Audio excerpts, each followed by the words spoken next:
Good morning, everyone. As Kristen said, my name is Tim Caslin, and I'm the PACE for Jesuits West. It's my pleasure to introduce our speaker for this morning, Joanna Williams. Joanna has served at the Kino Border Initiative since 2015. She was named the executive director of KBI in early 2021, and before that worked in education and advocacy for 6 years. Joanna graduated with a bachelor's in science from the School of Foreign Service at Georgetown, Hoya Saxa, and received a master's in public policy from Arizona State. Prior to joining KBI, she journeyed with immigrants in a variety of contexts, volunteering at a shelter in Tierra Blanca, Veracruz, conducting Fulbright research on the reintegration of deported and returned migrants, and working as a coordinator for the American Civil Liberty Union's Border Litigation Project. Many of you know Joanna well from your school's immersion experiences with KBI. Those of you who have partnered with her and KBI know well how extraordinary she and the ministry at Kino are.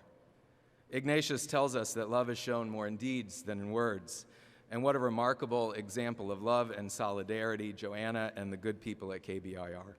So please join me in welcoming Joanna Williams.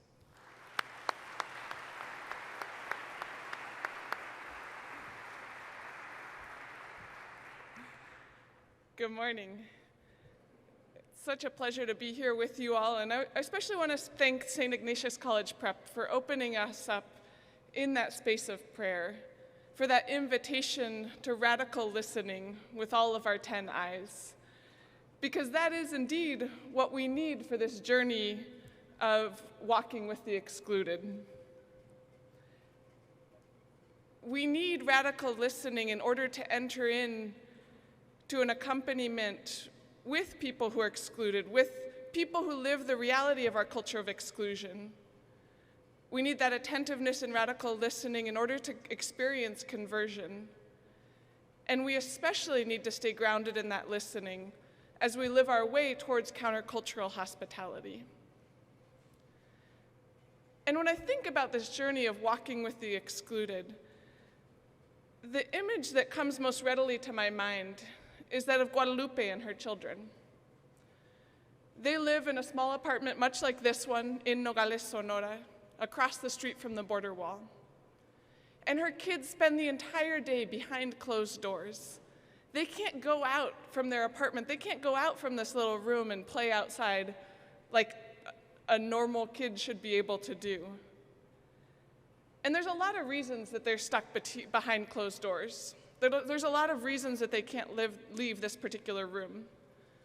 The most immediate is the fact that they're across the street from the border wall. They're in Nogales, Mexico, and that's the area that's most controlled by organized crime. Organized crime has a lot of interests in knowing exactly what's happening south of the border wall. And so if her kids walked out of that door, there's a danger that their actions would be misinterpreted, that the criminal groups would think that they were interfering with some other activity, and that her kids would be targeted. Even broader in the city of Nogales, there's lots of reasons that they can't go outside. They're recognizable as not from around here, like many migrants are. People in Nogales tend to be fairer skinned, so there's an element of racism in that, where migrants who are from southern Mexico or from indigenous communities or from Central America or from Haiti are easily identifiable as not from around here, and therefore more vulnerable also to criminal groups.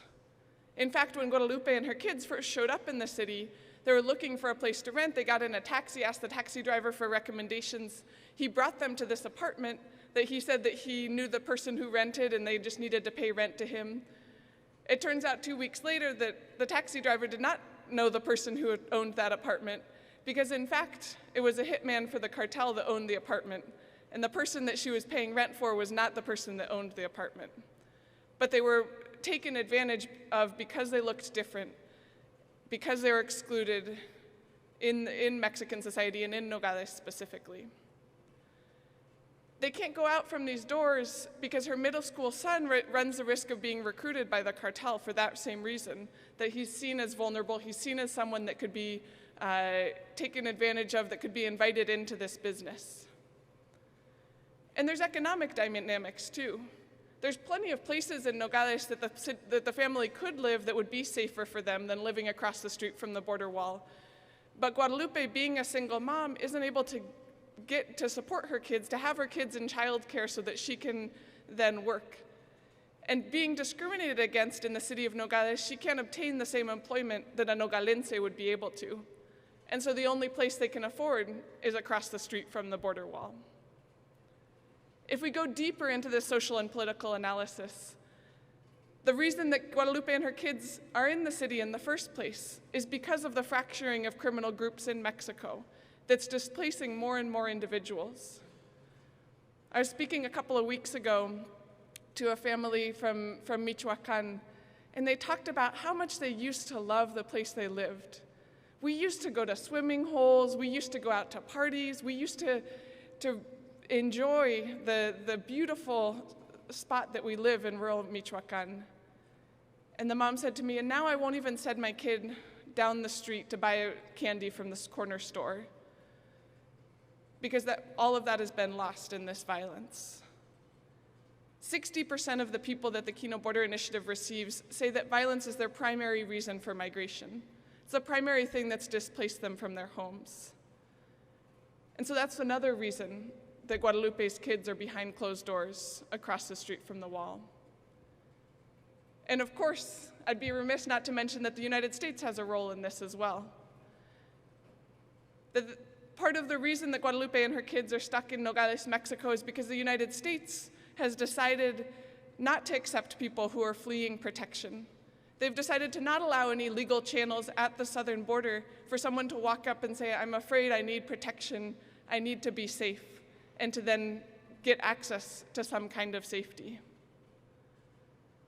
I think Guadalupe's middle school son really summarized this most effectively. He hasn't been able to enroll in schools in Nogales, Sonora, for many of the reasons that I just named, but he's still been connected to some of the virtual classes from his hometown in Guerrero, which is in southern Mexico. And he came up to Guadalupe after one of his classes and said, Mom, today we were learning about this idea of ni de aquí, ni de allá, not from here and not from there. What does that mean? Can you explain that to me? And Guadalupe, employing good pedagogy, as all of you I'm sure would do, didn't answer her son's question directly, but turned it around on him and said, well, think about it. What do you think this means for your own life? Have you experienced being ni de aquí, ni de allá, not from here and not from there?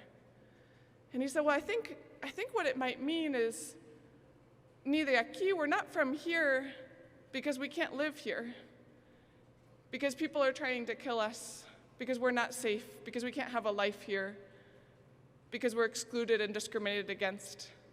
Ni de allá, we're not from there, because the US doesn't want us, because they think we're bringing problems, because they want us to stay here, they want us to be excluded. So I guess we're the ones that are ni de aquí and ni de allá. And that reality weighs heavily on Guadalupe's heart.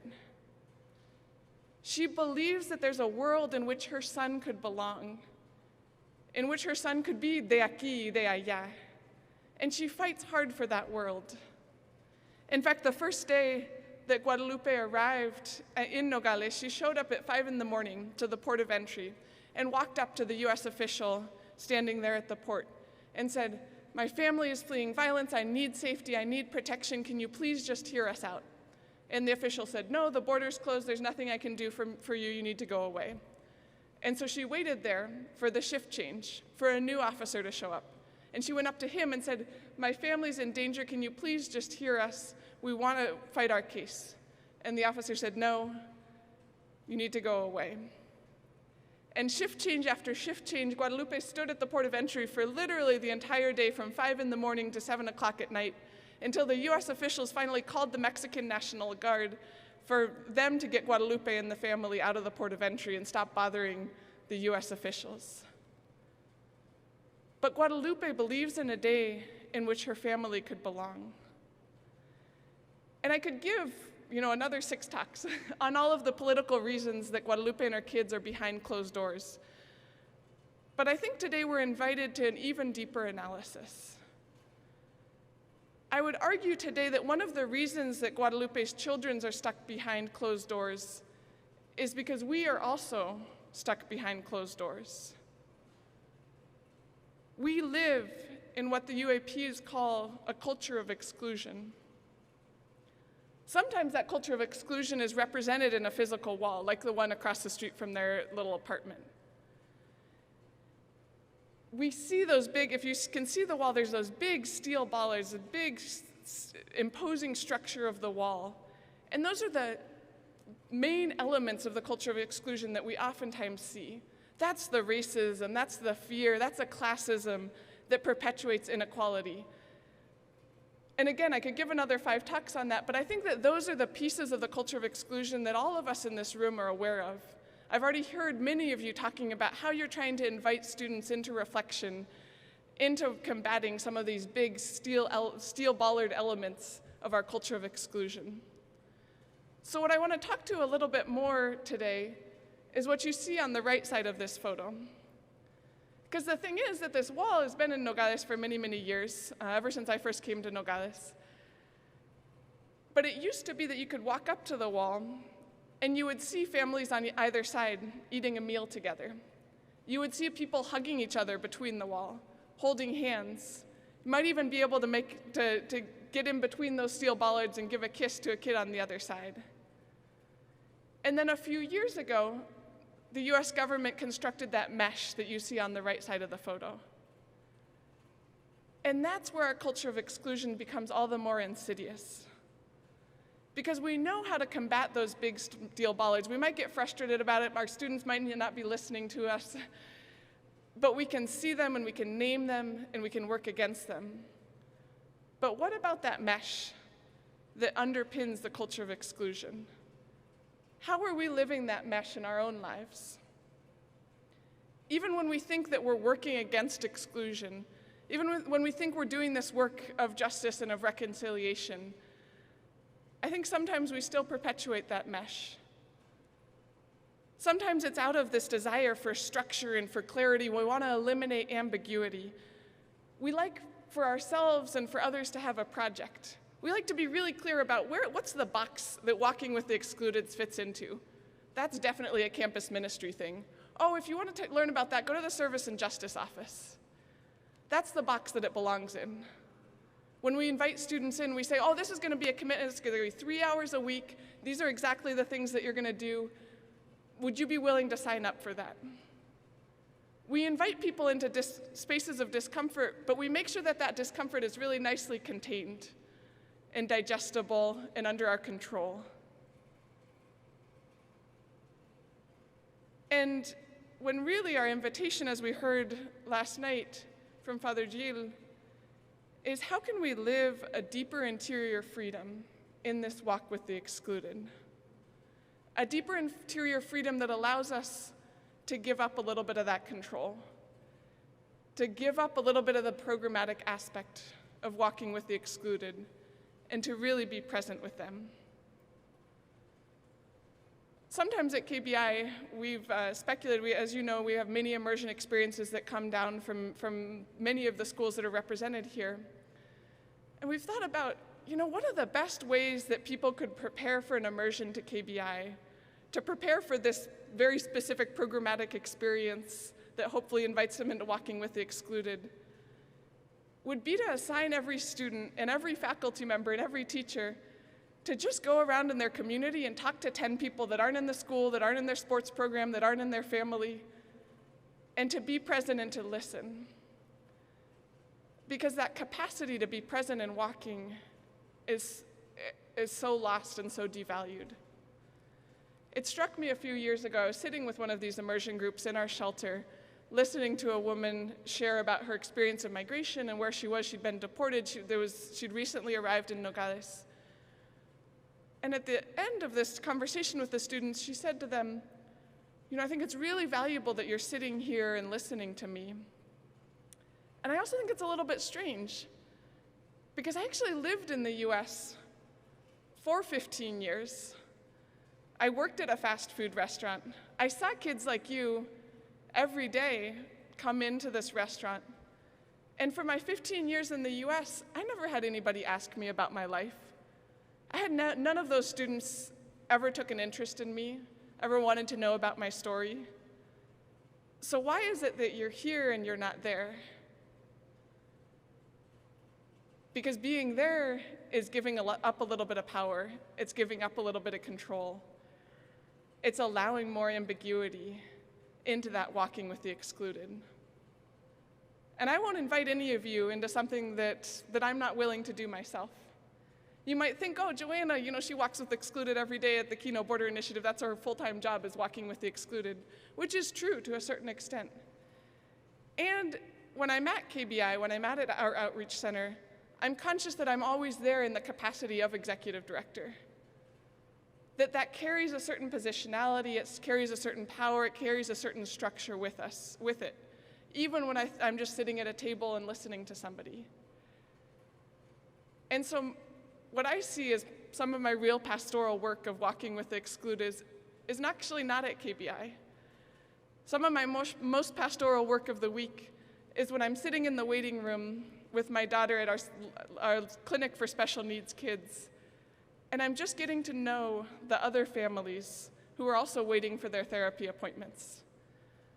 I'm talking to families who are navigating all sorts of different realities of realizing the disabilities that their kids have and what that'll mean for their lives. And that's the moment in which I feel most powerless. And that's the moment where I start to feel a little bit overwhelmed. And that's the moment when walking with the excluded becomes harder and harder. And those are the moments that we're invited into. Not to cancel all of your service immersion programs, don't do that. But at a very personal level, find those spaces where you can have a pastoral presence, where it doesn't fit into the structure of your school. And invite your students into those spaces as well. Because the reality of our programs is that we want to move into action. We want to be a faith that does justice. And that's why I so appreciate the prayer this morning from the group at St. Ignatius. We need to be a faith of radical listening. And then we might be in a space where we can do justice and the reconciliation work. Because by being present to people who are excluded, we allow the full complexity of life to unfold. Again, we see those big bollards of steel barriers and we say, well, we definitely don't want to talk about the excluded as if they're villains. Like many, in the case of migration, like much in the media and politics says, that people like Guadalupe and her kids are villains, they've come to cause problems or to lie about their stories. So we easily reject those narratives. Maybe it's harder for us to get our students to reject those narratives, but I think that oftentimes in our personal lives we say that narrative doesn't seem quite true. But when we're not in deep relationship, when we're not in deep listening, we fall into another danger, which is making everybody who's excluded into a hero, which is saying, oh, Guadalupe's my heroine, and all that she's done for her family, that's what puts her up on a pedestal. And when I make Guadalupe a heroine, I'm not allowing her to live the complexity of life as a mother. I'm distancing her in a different way. We do that to our own students. We do this a lot when it comes to students who are dreamers, who are undocumented, who are first in their family to graduate from high school. We put a narrative and we put an image on them that puts them into a box, that creates pressure for them, and that doesn't allow them to live the full humanity of their existence, the full complexity of their existence. And some of you who are coming from Cristo Rey and nativity schools might be rightly thinking, well, this is all well and good that you have this invitation, but this is the reality of my context. This is the school that I'm in. I am literally, by walking with my student body, I'm walking with the excluded. And you are right. And yet at the same time, there's always further that we can go. There's always spaces in which that insidious mesh is creeping in. 2 weeks ago, I was in Chicago, and it broke my heart to talk to a mom who'd come through KBI many times. She'd been deported more than a dozen times as she was trying to make it back to Chicago to be with her US-born kids in the city. And she was sharing with me about how her daughter that she literally crossed the desert for multiple times, is now adopting the same racist and anti-immigrant views that she's hearing amongst her peers. That her daughter is rejecting her mom's journey. And that is a reality that some of our students are experiencing, a reality that we need to walk alongside them and their families. To give a more positive example, I think some of my most powerful moments at the Kino Border Initiative is when we invite down groups from Cristo Rey schools, or we have students who have immigrant backgrounds who are in an immersion experience.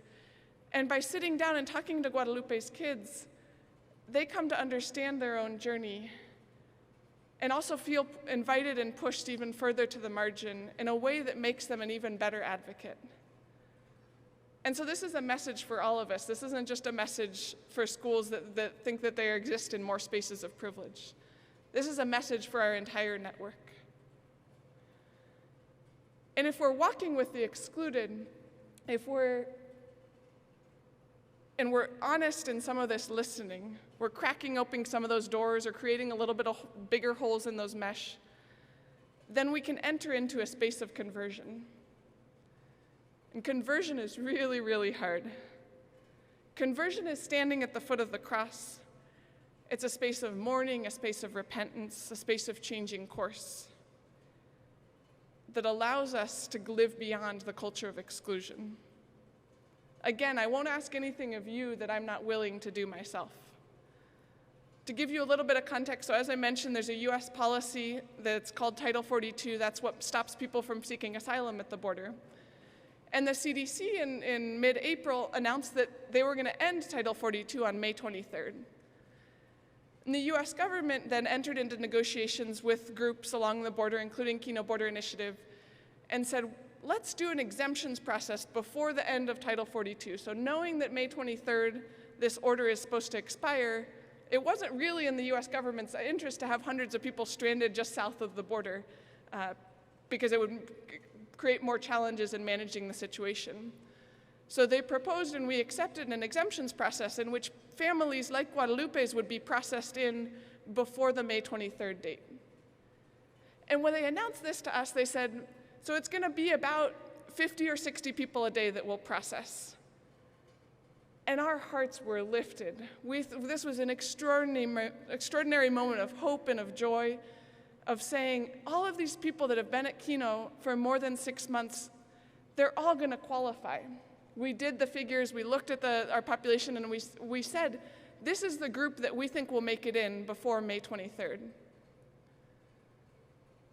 I allowed my optimism and my idealism to get ahead of myself.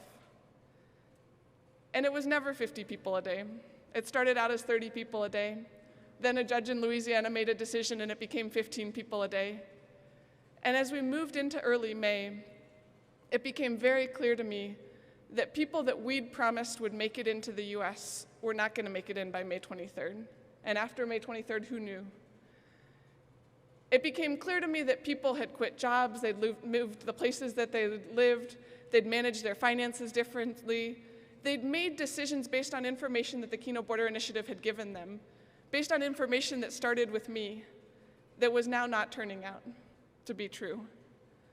And so finally came the day when we had to announce this to all of the people that thought they were going to qualify. And we said, you know what? Things have changed. You think that you're going to make it in at this time. We're looking at the numbers. It's not true. And people were mad, and they were sad, and they were disillusioned. And I could have, at that moment, gone up to my office and closed the doors and worked on revising our audited financials and talking to our board members and all of the other hundreds of activities that an executive director has. But even and especially in those hard moments is when we need to continue the journey with the excluded. Even and especially in those moments, we have the opportunity for conversion. And so I sat down with our migrant leaders, and I listened to them as they shared their anger with me, as they shared their sense of disappointment and disillusionment with Kino, and I received that. The documents around the UAPs say, conversion in our own hearts makes us alive and sensitive to the suffering Christ in our midst. that's a space where I experienced the suffering Christ, where I had to acknowledge my wrongs and my complicity. Not that I'm responsible for the entire existence of Title 42, but I could have known better than to trust the US government. I could have known better than to believe in this idealistic plan that I've been at the border for enough years to know that it will always fall apart. And I didn't know better. And so I had to sit in that space and ask for forgiveness and allow people to be angry with me and sad with me and frustrated. And that allowed me to live into a deeper conversion and a deeper accompaniment with the suffering Christ. So where are you sitting with suffering that you can't easily control or fix? Suffering that maybe you had a role in creating. As you sit there, resist the temptation to be overwhelmed or to be paralyzed, but instead invite your heart into a growth of compassion, because then you'll create the space for a heart conversion. As you engage in this radical listening with 10 eyes, as you acknowledge complexity, and as you're honest in repentance for the ways that we all have participated in wrongs. You might feel too overwhelmed to even receive this message today. A couple weeks ago, I was speaking with people in the university context, and afterwards, one of the university administrators came up to me and said, "Joanna, I really, really want to listen to what you're saying. I want to be inspired by this invitation, but I'm just not there. It's been a year. It's been a couple of years." He said, "I'm so overwhelmed by just trying to navigate the attempts of suicide at our campus, the different health needs of our students. I just can't live into this invitation of men and women with and for others, because I'm just worried about, are we going to have men and women that are going to survive for the next year?" And some of you might be in that space too. And I understand. And when we're in that space, sometimes we risk being like the apostles in the upper room, where out of our fear and out of our closed doors and out of this sense of we're just so overwhelmed, there's nothing more that we can do, we might actually miss out on the resurrection. Because what struck me when I was talking with that university administrator and listening to him is I thought, well, I have every reason to be in survival mode too. We as an organization have every reason to be in survival mode. I can't remember a moment at the border in which the political situation has been more dire. And yet, we're not. Because when you make space to come alongside people who are excluded, when you make space to be present to the suffering Christ, you're also making space for the resurrection. You're also making space for hope and for joy that allows us to thrive. This is a photo of Claritza and Victor. Claritza was 9 months pregnant when she first came to KBI last fall. She's from Honduras, and she had her baby while she was staying in our shelter. And this is where we had the chance to celebrate her baptism. With songs, with cakes, with dancing. We were able to live the joy of the resurrection because we were able to come alongside Claritza in her moments of suffering. Just last week, I had a really difficult day with a number of tough decisions I had to make. And I just went down to our kitchen to fill up my water bottle. And I saw somebody I didn't recognize in the kitchen. I introduced myself. He seemed to be making some kind of meal. And I introduced myself and asked who he was. And it turns out that he was a migrant who'd come through KBI several months ago, that we'd helped him get a food permit for him to open his food stand and sell birria and tacos on the street. And he'd come back that day because he wanted to offer a meal for the KBI staff. He wanted to give some kind of thanks and sit down and have birria with all of us.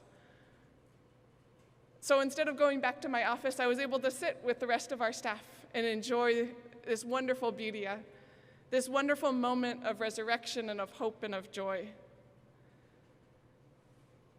I think it's important to recognize that although we need to be in contact with the suffering Christ, it's not necessarily the suffering Christ that pushes us forward into action.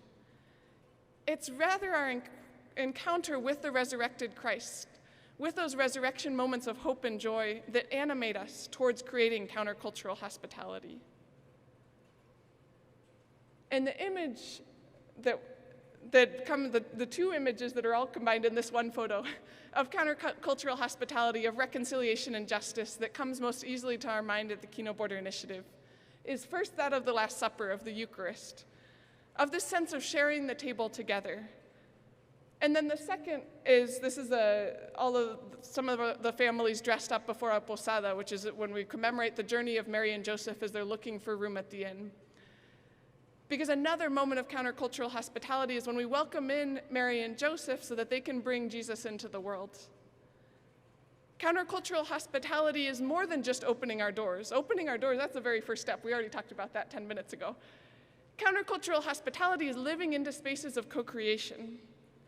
Spaces in which Guadalupe's son could say, "Sí soy de aquí." Yes, I'm from here.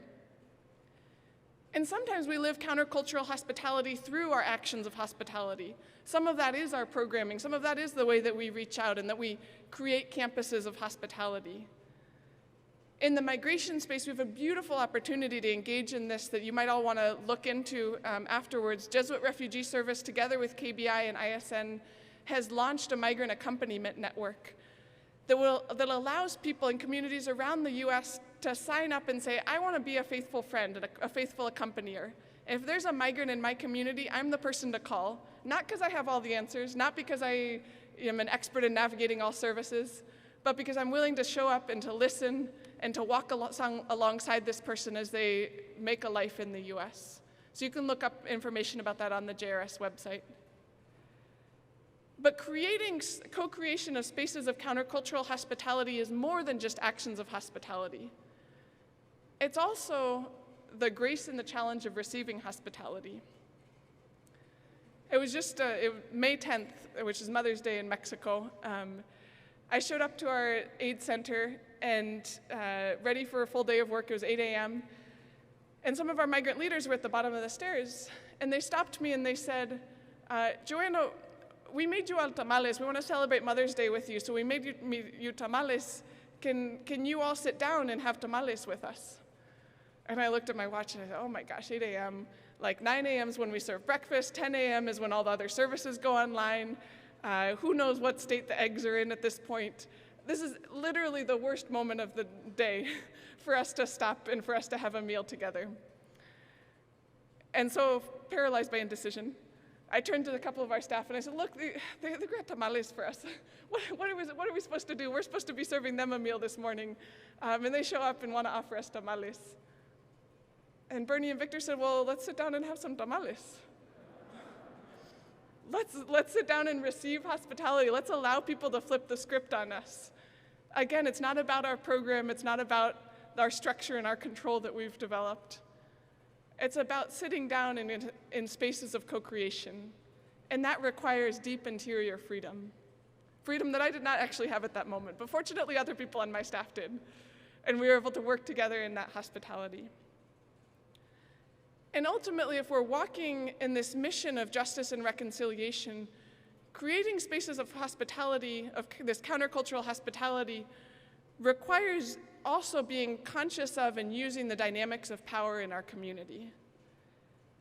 Because it's not just about what we do in our school or what we do in our programs or these actions of hospitality.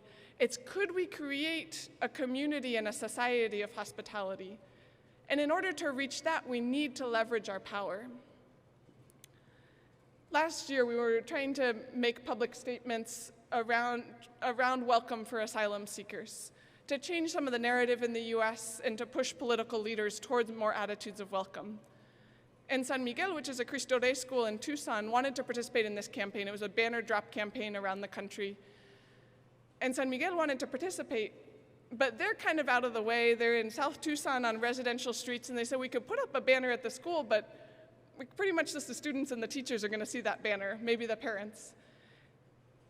And what they and KBI thought about together is, well, what if we approached the bishop together? And we asked the bishop to put the banner up that the San Miguel students have created on the Pastoral Center, which is right next to the cathedral, which is on one of the main streets in Tucson. San Miguel and KBI were able to leverage our power to have a much more visible message of welcome. That all of a sudden it wasn't just about what San Miguel wanted to do as a school, it was San Miguel transmitting through the diocese a diocesan message of welcome. And I might have lost some of you there where you're thinking, oh my gosh, if I approach my bishop with that, then he's gonna find out about the other 10 things we're doing. It's hard. When we start talking about power and about politics and leveraging our power, that's when things get really scary. And that's why we need persistence to walk with the excluded. That's why we need to be able to lean in, because we're grounded enough in that journey, in that listening, in that conversion, that we're willing to do the hard work of navigating the political and power implications of this. Because creating a culture of hospitality is about an institutional commitment towards working towards a more just world. It's not the work of a single teacher or a single campus minister. It requires each of us, but it requires more than us. And that work of creating countercultural hospitality will be possible if you stay grounded in listening. Because that's what gives you the credibility. That's what gives you the resurrection hope and the joy. I saw Guadalupe just a couple days ago at our outreach center before flying out here, and sat down and talked to her for a little bit. Once again, she asked me, well, where do things stand with the asylum process? Is there any chance that I'm gonna get processed in? Are my kids still gonna have to be behind closed doors for the days and months to come? And I explained the ups and downs of our negotiations with the US government, the uncertainty of where we were at that moment. And she said to me, you know, Joanna, there's people who have given up on KBI. There's people who are finding other ways to work the system. But you and I have been in this struggle for a long time. We're gonna find a way through it, and we're gonna do it together.